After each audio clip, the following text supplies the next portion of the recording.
என்னோட 16 லட்சம் ரூபாயை மட்டும் நீங்க எல்லாரும் வாங்கி என் கையில கொடுத்துட்டு எல்லாரும் வீட்டுக்கு போங்க. இல்லைன்னா யாரும் வீட்டுக்கு போவாதீங்க. என் காசை வாங்கி கொடுங்க. உங்க எல்லாரையும் என் தாயா தகப்பனா நினைச்சு கேட்டுக்கிறேன்.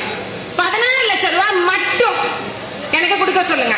எனக்கு ஐடியில வரப்போற பணம் எல்லாத்தையும் என் பேரை சொல்லி ஏழை மக்களுக்கு ஐயா கையாலேயே கொடுத்துருட்டோம்.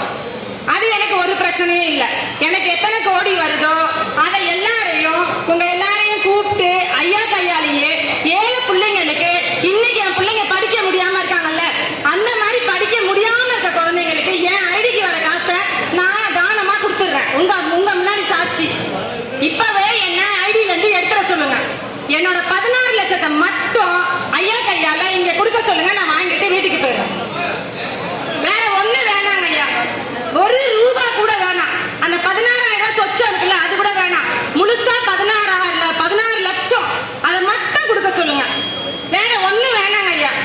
எனக்கு கோடி வேணாம், லட்சம் வேணாம். எனக்கு வரப்போற கோடிய ஐயா கையால ஏழை மக்களுக்கு உதவி பண்ண சொல்லிடுங்க. என்னோட காசை மட்டும் உங்க சந்நிதியில வாங்கி கையில கொடுங்க. நான் அப்படியே வீட்டுக்கு போயிடுறேன். இல்லைன்னா நான் இங்கேயே ஏதாவது பண்ணிக்குவேன். என் பிள்ளைங்களையே விஷம் வச்சு கொண்டுருவேன். வீட்டுக்கு போய் விஷம் வச்சு கொடுத்துருவேன். நீங்க எல்லாரும் சாட்சி. எனக்கு இப்ப காசு கொடுக்க சொல்லுங்க. நான் இங்க இருந்து போக மாட்டேன்.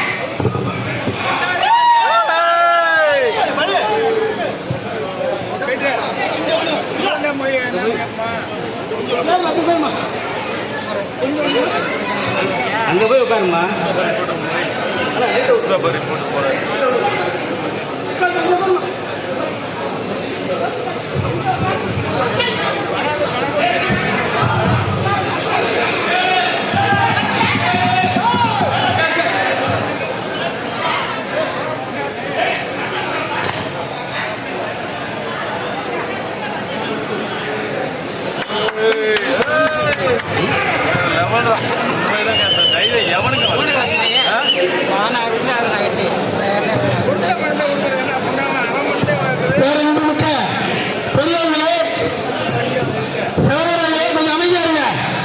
உங்களுக்கான பதில சொல்லுவாரு.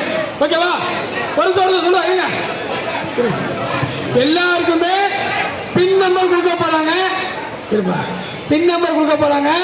பதில் அவங்க சொல்லுவாங்க. பதில் அவங்க சொல்லுவாங்க. கொஞ்சம் அமைதியாங்க. அதுல திருப்தி இல்லைன்னா நீங்க பேசலாம். அவர் சொல்ற பதில திருப்தி இல்லைன்னா நீங்க பேசலாம். அமைதியா